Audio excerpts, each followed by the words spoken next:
नमस्कार दोस्तों, कैसे हैं आप? आई होप कि आप सब अच्छे होंगे। दोस्तों, स्वागत है आपका आपके यूट्यूब चैनल सुपर डिश में।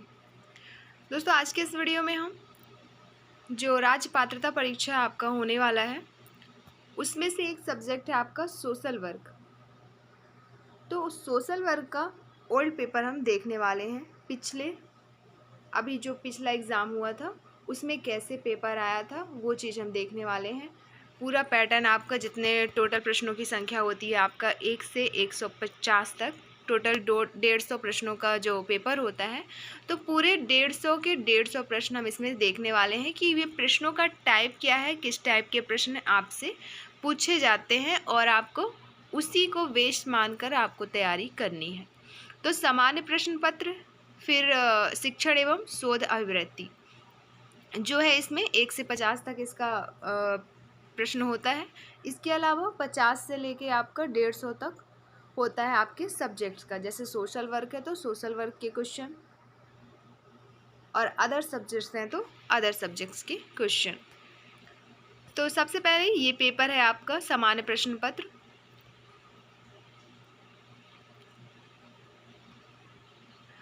पचास प्रश्नों की संख्या होती है और जो नंबर दिए जाते हैं वो दिए जाते हैं 100, अर्थात एक प्रश्न पर 2 अंक मिलते हैं।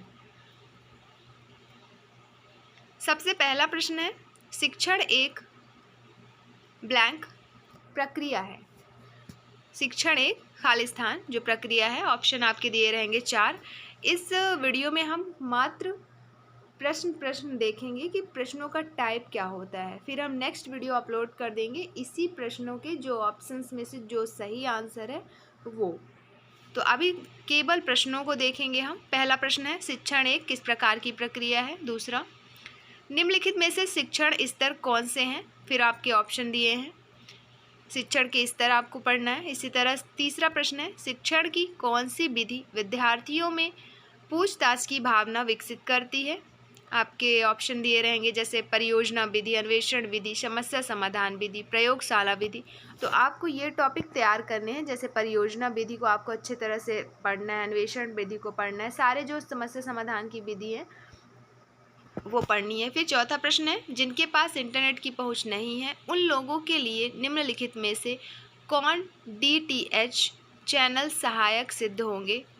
फिर ऑप्शन दिए हैं आपका दीक्षा, स्वयं प्रभा, निष्ठा, स्वयं। तो ये जो दिए गए हैं इनको आपको यहाँ से उठा के आपको पूरा टॉपिक वाइज, मतलब ये जो एक वर्ड जैसे दीक्षा दे दिया है तो इससे संबंधित जितने भी प्रश्न बनने की संभावना है आपको तैयार करना है।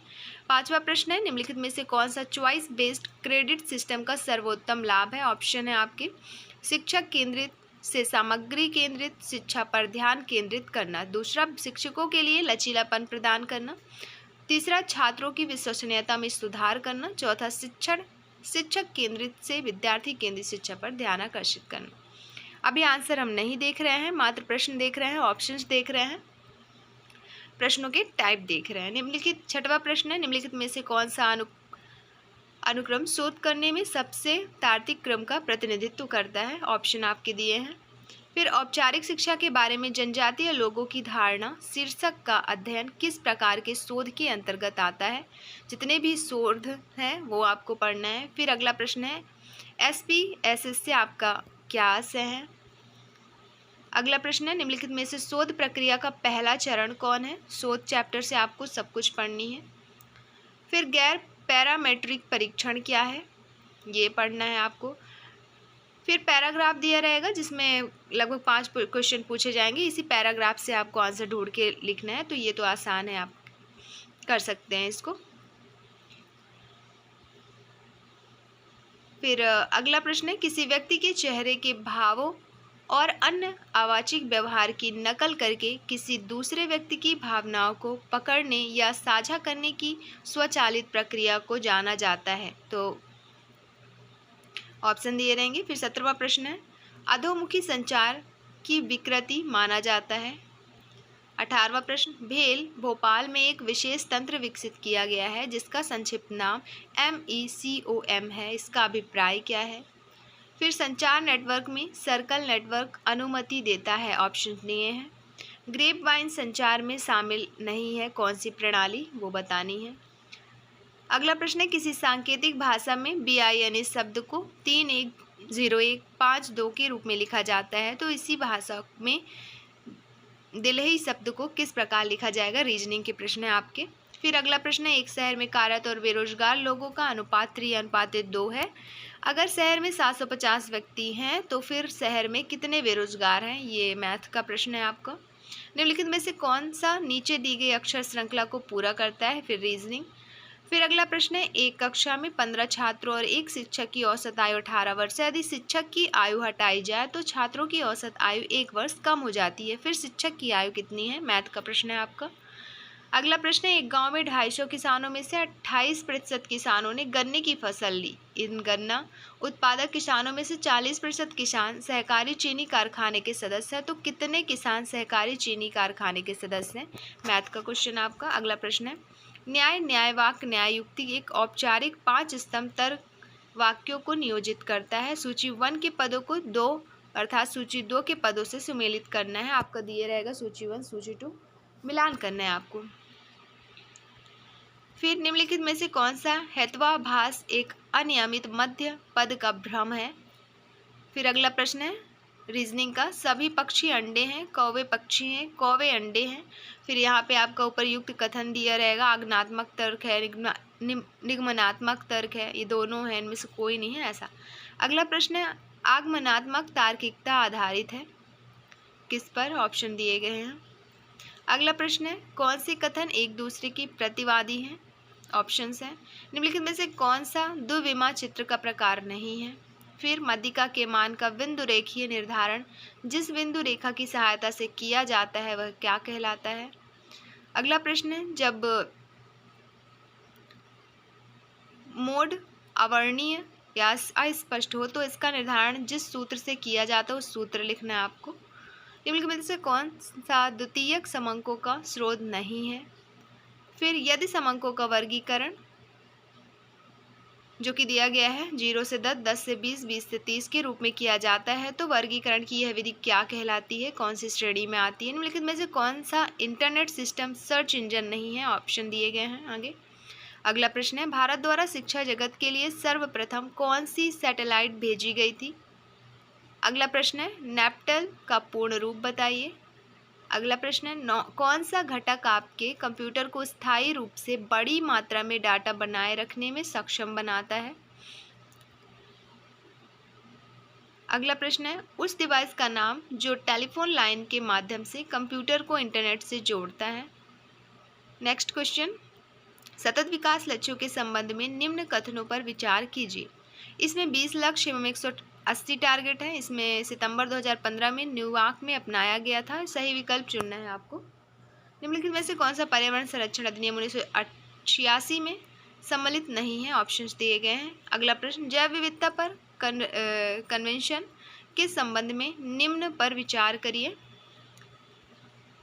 अगला प्रश्न है, वर्ष 2010-2020 के बीच की अवधि में औसत वार्षिक वन क्षेत्र की वृद्धि के संबंध में वैश्विक स्तर पर कौन सा स्थान रहा देश का बताना है। केंद्रीय विद्युत प्राधिकरण के अनुसार वर्ष 2029-30 के लिए कुल संस्थापित क्षमता के मिश्रण में सौर एवं पवन ऊर्जा का संयुक्त अंश निर्धारित कितना है, कितना प्रतिशत है। फिर अगला प्रश्न है, उच्च शिक्षा में सकल नामांकन अनुपात को 50% तक बढ़ाने के लिए NEP 2020 द्वारा तैयार की गई समय सीमा क्या है। अगला प्रश्न है, राष्ट्रीय मूल्यांकन एवं प्रत्यायन परिषद की स्थापना 1994 में की गई थी, किसके द्वारा। फिर अगला प्रश्न है, भारत में पहला खुला विश्वविद्यालय किस वर्ष स्थापित किया गया। अगला प्रश्न है, निम्नलिखित में से कौन से पहले 3 विश्वविद्यालय थे जो 1857 के दौरान स्थापित किए गए थे। फिर अगला प्रश्न है, निम्नलिखित में से कौन सा स्वयं का एक चतुर्थांश नहीं है। तो ये रहे 50 प्रश्न। अब हम देखेंगे 51 से 150 प्रश्न। तो ये जो प्रश्न है अब जिसे हम देखने वाले हैं वो सब्जेक्ट्स के प्रश्न रहेंगे। तो हम देखेंगे सोशल वर्क के प्रश्न।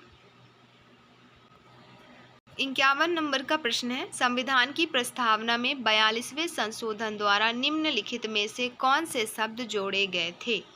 52 प्रश्न, भारतीय संविधान के निम्नलिखित में से कौन से अनुच्छेद पंथ निरपेक्षता की अवधारणा को ठोस रूप देते हैं? 53 नंबर का प्रश्न है, किसने राज्य के नीति निर्देशक सिद्धांतों को भारतीय संविधान की नवीन विशेषताओं के रूप में वर्णित किया? 54 नंबर का प्रश्न है, भारतीय संविधान के अनुच्छेदों में से कौन सा अस्पृश्यता को समाप्त करता है? 55 प्रश्न है, भारतीय संविधान के कौन से अनुच्छेद वितरणात्मक न्याय के न्याय शास्त्रीय सिद्धांत के प्रतीक है? 56वां प्रश्न है, नागरिकों के अधिकारों के संरक्षण में और समाज में सामाजिक न्याय को बढ़ावा देने में न्यायपालिका द्वारा निभाई गई सक्रिय भूमिका को किस रूप में जाना जाता है? फिर भारतीय संविधान का कौन सा अनुच्छेद मानव तस्करी और बेगारी पर रोक लगाता है? अगला प्रश्न है, मानव अधिकारों के सार्वभौम घोषणा पत्र के अनुच्छेद 22 से 36 में सूचीबद्ध अधिकारों को जाना जाता है किस नाम से? फिर मानव अधिकारों के सार्वभौम घोषणा पत्र में कुल कितने अनुच्छेद हैं? अगला प्रश्न है, सामाजिक न्याय और अधिकारिता मंत्रालय द्वारा तैयार की गई छत्र योजना स्माइल निम्नलिखित में से किसके व्यापक पुनर्वास के लिए है? अगला प्रश्न है, चिकित्सीय समाजकार स्वास्थ्य के किस पक्ष से संबंधित है? अगला प्रश्न है, निम्नलिखित में से कौन सी भूमिका मनोचिकित्सीय समाज कार्यकर्ता की नहीं होती?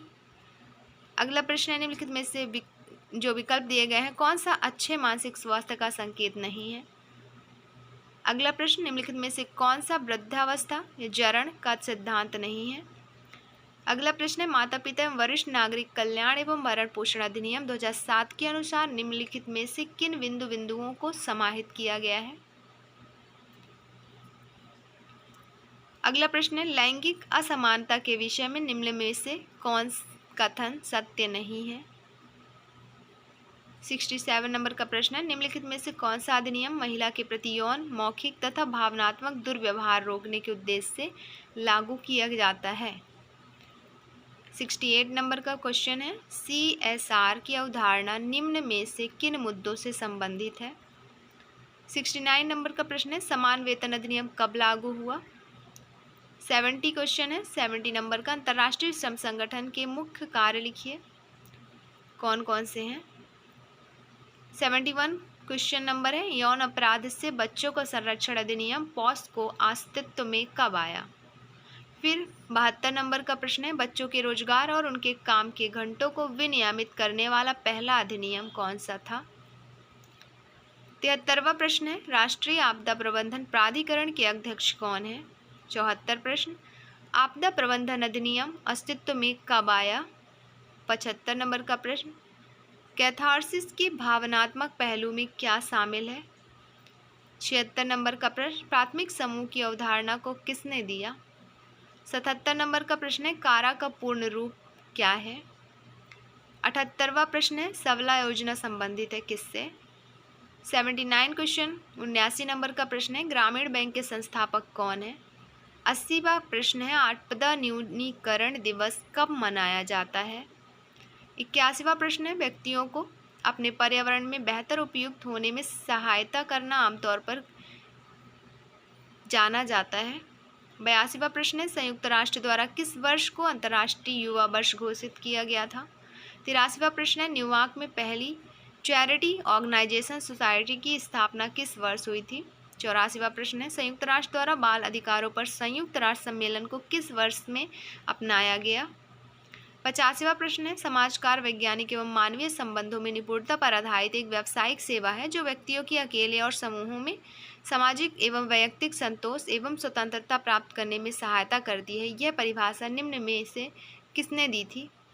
86वां प्रश्न है, समाजकार का निम्नलिखित में से कौन सा सिद्धांत सेवार्थी के अपनी पसंद और निर्णय लेने की स्वतंत्रता के अधिकार और आवश्यकताओं को मान्यता देता है? 87वां प्रश्न है, राष्ट्रीय व्यावसायिक समाजकार संगठन आचार संहिता का पहला संस्करण किस वर्ष में प्रकाशित किया गया?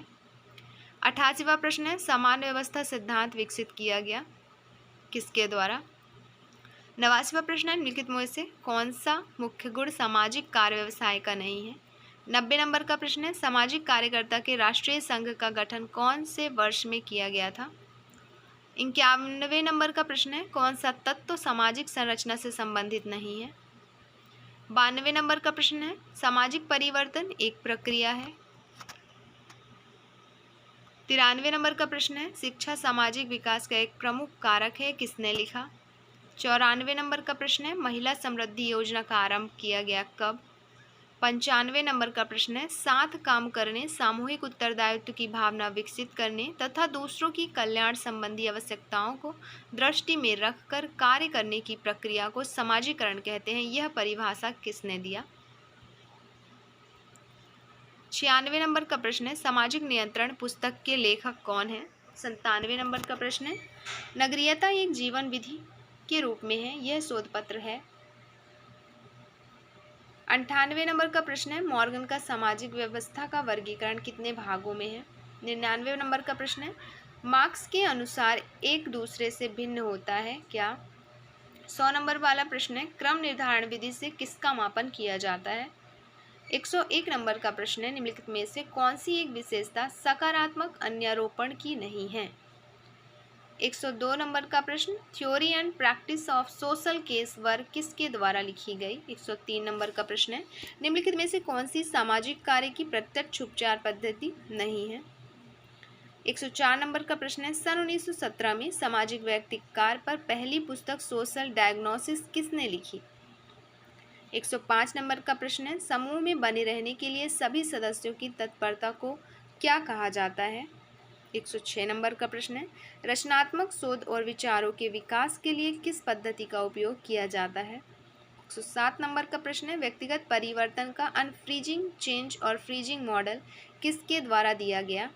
108 नंबर का प्रश्न है, समूह की गतिशीलता की अवधारणा का श्रेय किसको जाता है? 109 नंबर का प्रश्न है, समूह कार्य का कौन सा प्रारूप तंत्र सिद्धांत से लिया गया है? 110 नंबर का प्रश्न है, समूह को स्वयं निर्णय लेने और अपनी गतिविधियां निर्धारित करने में सहायता करनी चाहिए, ये क्या कहलाता है? 111 नंबर का प्रश्न है, भारत में सामुदायिक विकास कार्यक्रम सर्वप्रथम किस वर्ष प्रारंभ किया गया? निम्नलिखित में से कौन सा सामुदायिक संगठन का सिद्धांत है? 113 नंबर का प्रश्न है, बफेलो की प्रथम धर्मार्थ संगठन सोसाइटी का आयोजन किस वर्ष किया गया था? 114 नंबर प्रश्न है, सामाजिक क्रिया का चेतनाकरण मॉडल संबंधित है किससे? 115 नंबर का प्रश्न है, भारत का प्रथम आधुनिक पुरुष किसे कहा जाता है? 116 नंबर का प्रश्न है, लघु समुदाय की अवधारणा दी गई थी किसके द्वारा? 117 नंबर का प्रश्न है, कौन सी समाज कार्य की सहायक पद्धति है? 118 नंबर का प्रश्न है, working with communities and introduction to community work पुस्तक के लेखक कौन है? 119 नंबर का प्रश्न है, आधुनिक सामुदायिक चेस्ट की स्थापना किस वर्ष हुई थी? 120 नंबर का प्रश्न है, रोथमैन द्वारा निम्नलिखित में से कौन सा मॉडल प्रस्तावित किया गया था? ये किया गया है। अगला प्रश्न है, वर्णनात्मक शोध अध्ययन के लिए किस शब्द का प्रायः प्रयोग किया जाता है? 122 नंबर का प्रश्न है, अनुसंधान प्रक्रिया में पहला और सबसे महत्वपूर्ण कदम तैयार करना है। 123 नंबर का प्रश्न है, परिकल्पना को तार्किक या अनुभवजन्य परिणामों को निकालने और परीक्षण करने के लिए की गई अस्थायी धारणाओं के रूप में किसने परिभाषित किया? 124 नंबर का प्रश्न है, वह तत्व जिसके आधार पर हम संपूर्ण ब्रह्मांड से नमूना निकालते हैं क्या कहलाता है? 125 नंबर का प्रश्न है, मैथ्स इन सोशल रिसर्च नामक पुस्तक के लेखक कौन थे? अगला प्रश्न है, विशिष्ट बिंदुओं एवं निश्चित प्रश्नों के माध्यम से किए जाने वाले साक्षात्कार क्या कहलाते हैं? 127 नंबर का प्रश्न है, 127वां, शोध प्रक्रिया का अंतिम चरण क्या है? 128वां प्रश्न है, जब प्रश्न नहीं दिया जाता तो अंतर के महत्व का आकलन करने के लिए किस परीक्षण का उपयोग किया जाता है? 129 नंबर का प्रश्न है, ग्राउंडेड थ्योरी शब्द किसके द्वारा गढ़ा गया है? 130 नंबर का प्रश्न है, समाजकार अनुसंधान का प्रमुख लक्ष्य क्या है? 131 नंबर का प्रश्न है, केंद्रीय सामाजिक कल्याण बोर्ड की स्थापना किसके तहत की गई थी? 132 नंबर का प्रश्न है, सामाजिक विपणन में उत्पाद को संदर्भित किया जाता है। 133 नंबर का प्रश्न है, सामाजिक सुरक्षा विभाग की स्थापना किसके प्रधानमंत्रित्व काल में की गई? 134 नंबर का प्रश्न है, प्रबंधन का पोस्ट कॉर फॉर्मूला किसके द्वारा दिया गया था? 135 नंबर का प्रश्न है, कौन सा शब्द संविधान के 42वें संशोधन अधिनियम 1976 द्वारा प्रस्तावना में डाला गया? 136 नंबर का प्रश्न है, भारतीय संविधान का कौन सा अनुच्छेद पुरुषों एवं महिलाओं को समान कार्य के लिए समान वेतन प्रदान करता है? 137 नंबर का प्रश्न है, न्यास अर्थात ट्रस्ट निर्माण के लिए निम्नलिखित में से कौन सा आवश्यक नहीं है? 138 नंबर का प्रश्न है, किसके अनुसार प्रशासन की मुख्य श्रेणियां संगठन, कमान, समन्वय और नियंत्रण है? 139 प्रश्न है, किस सन में सामाजिक सुरक्षा विभाग को समाज कल्याण विभाग के रूप में नामित किया गया था? 144 नंबर का प्रश्न है,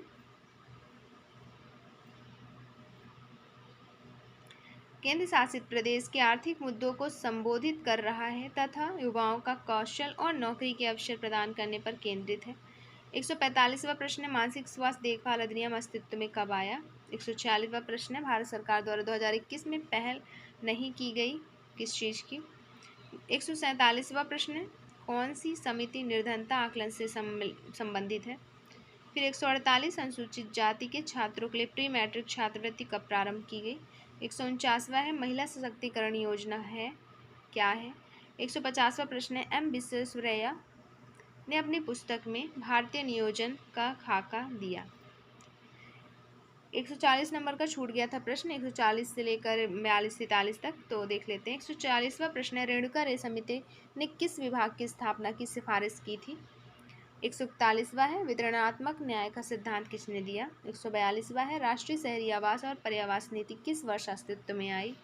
फिर 143वां प्रश्न है, प्रधानमंत्री कौशल केंद्र योजना किसके द्वारा क्रियान्वित की गई? तो ये हैं कुल 1 से लेकर 150 नंबर तक प्रश्न आपके राज्य पात्रता परीक्षा सेट एग्ज़ाम के लिए। तो ऐसे ही पेपर आते हैं, आप इन्हीं को बेस मानकर तैयारी शुरू कर सकते हैं। नेक्स्ट वीडियो में इसके आंसर सहित हम अपलोड कर देंगे, जो भी ऑप्शंस सही माने गए हैं आपका MPPSC की आयोग द्वारा। दोस्तों, इसकी PDF के लिए आप दिए गए डिस्क्रिप्शन बॉक्स में टेलीग्राम चैनल की लिंक है, उसको ज्वाइन कर लीजिएगा, वहाँ से इसकी PDF आपको उपलब्ध हो जाएगी। और अगर चैनल में नए हैं तो सब्सक्राइब कर लें। वीडियो अच्छी लगी हो तो लाइक शेयर कमेंट जरूर करें। वीडियो देखने के लिए आपका बहुत बहुत शुक्रिया।